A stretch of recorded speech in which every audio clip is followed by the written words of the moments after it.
The warship hung in the black like a blade ready to strike. 300 species had sent their finest diplomats to negotiate with the Drexian Empire, and 300 species had failed. The queen sat upon her crystalline throne in the center of the massive reception hall, her forearms folded in judgment, her silver eyes cold as the void itself. Ambassador Trent walked the polished corridor alone. Behind him, the representatives of 1,000 worlds whispered their predictions of his failure. The Vryn had sent their most eloquent speaker. She had lasted 4 minutes before the queen's guards escorted her out in disgrace. The Keltorians had offered tribute worth more than entire solar systems. The queen had not even acknowledged their presence. Everyone knew the stories. The Drexians had conquered 40 sectors in 20 years. Their technology surpassed anything the galaxy had seen in millennia.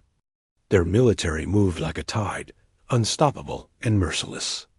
And at the center of it all sat the queen, whose name was spoken only in whispers, whose decisions were absolute, whose patience had evidently run dry with the lesser races of the galaxy. Trent had no gifts. He carried no weapons. He wore a simple gray suit that looked shabby compared to the elaborate robes and ceremonial armor of the other diplomats. When he reached the entrance to the reception hall, the guards towered over him, their obsidian armor reflecting his uncertain face. "State your purpose," one demanded in a voice that rumbled like distant thunder. "I'm here to speak with the queen," Trent said. "You will fail like the others." "Probably. But I'd like to try anyway." The guards exchanged glances. Something in Trent's tone must have amused or intrigued them, because they stepped aside. The doors opened with a sound like grinding stone. The hall stretched before him, vast enough to contain a city block. Pillars of black marble rose to a ceiling lost in shadow. The queen sat at the far end, elevated on a dais that forced all supplicants to look up at her. Her skin was pale blue, marked with patterns that shifted like living tattoos. Her silver hair fell past her shoulders in elaborate braids, woven with metal and crystal. She was beautiful in the way a storm was beautiful, and just as dangerous. Trent walked forward. His footsteps echoed in the silence. Courtiers lined the walls, members of species he recognized, and dozens he did not. All of them watched with expressions ranging from pity to contempt. None thought he would succeed where they had failed. He stopped at the base of the dais and looked up at the queen. She regarded him with the interest one might show a curious insect. "Another human," she said. Her voice carried without effort, clear and sharp. "Your kind already sent an ambassador. He offered me friendship and mutual cooperation. I found his words hollow. I'm not here to offer you anything," Trent said. Silence fell like a physical weight. The courtiers stirred, shocked murmurs rippling through their ranks. One did not address the queen in such a manner. One did not come before her empty-handed and admit it so plainly. The queen leaned forward slightly. "Then why are you here?" "To understand why you're doing this." "Doing what?" "Conquering, expanding. You've taken 40 sectors. Your empire grows every day. But from what we can tell, you already have more resources than you could use in 100 lifetimes. Your technology doesn't need anything we possess. So why continue?" The queen's expression did not change, but something flickered in her silver eyes. "You question my purpose?" "I'm curious about it. There's a difference." Another ripple of shock from the watching crowd. The queen raised one hand, and the murmurs ceased instantly. She studied Trent with renewed interest, her head tilted slightly to one side. "Most who come before me offer things they believe I want. Power, wealth, territory. They think to bargain with me as if I were a merchant." She stood, descending the steps of the dais with fluid grace. "You are either very brave or very foolish." "Probably both," Trent admitted. "But I'd still like an answer." The queen reached the bottom of the dais, She was tall, taller than Trent by more than a foot, and she looked down at him with an expression he could not read. "Do you know what your predecessors did wrong? They treated you like a threat to be managed instead of a person to be understood. They assumed I had a reason they could comprehend." The Queen circled him slowly, her footsteps silent. "They thought in terms of resources and strategic advantages. They could not imagine any other motive." "And what is your motive?" She stopped in front of him. "Loneliness." The word hung in the air. Trent blinked, processing it. Around the hall, the courtiers remained frozen, barely breathing. "I don't understand," Trent said quietly. "My people lived for eons before yours crawled from your oceans.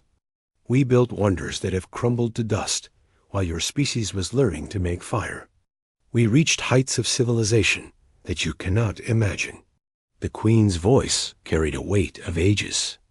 "And then we began to fade, not through war or disaster, but through simple exhaustion. We had done everything, seen everything, created everything. We lost the will to continue." She turned away, looking up at the shadowed ceiling. "I am the last of my kind who still cares. The last who still feels the drive to act, to build, to shape the galaxy. My people have retreated to their meditation chambers and virtual paradises. They wait for entropy to claim them. But I refuse to fade quietly." "So you conquer," Trent said. "I seek challenge, opposition, something to test myself against." The Queen looked back at him. "For centuries I have searched for another race that could match us, that could push us to grow again. But every species I encounter either submits immediately or throws themselves pointlessly against my fleets. None of them understand what I truly want, which is to be surprised, to encounter something I did not expect, to feel wonder again." Trent stood silent for a long moment, processing this. The great terror of the galaxy was not driven by greed or hatred or some alien incomprehensible motive. She was lonely and bored. "You could just ask," he finally said. The Queen laughed. It was a startling sound, genuine and unexpected. Several courtiers actually flinched. "Ask? Simply approach other species and request they entertain me? Why not? It seems more efficient than conquest. Because no one would take me seriously. No one would believe that the great Drexian Queen wants companionship rather than submission." She moved closer to him. "But you believed it the moment I told you. I've learned that the truth is usually simpler than people think. And loneliness is something every species understands." The Queen regarded him with an expression that might have been respect. "What is your name?" "Trent. Just Trent." "Well, just Trent, you have done what 300 diplomats could not. You have interested me." She gestured to her guards. "Summon the council. We will discuss terms." "Terms for what?" Trent asked. "Peace, cooperation, whatever you want to call it." The Queen smiled, and it transformed her face from cold majesty to something almost warm. "But I have one condition." "What condition?" "That humanity sends more diplomats like you. Not politicians who speak in empty phrases or warriors who see only threats. People who ask real questions and listen to the answers. People who might surprise me." Trent thought about the weight of expectation that would place on his species. Then he thought about the alternative, and the choice became simple. "I think we can manage that." "Good." The Queen extended one hand. Trent took it, and her grip was firm and warm.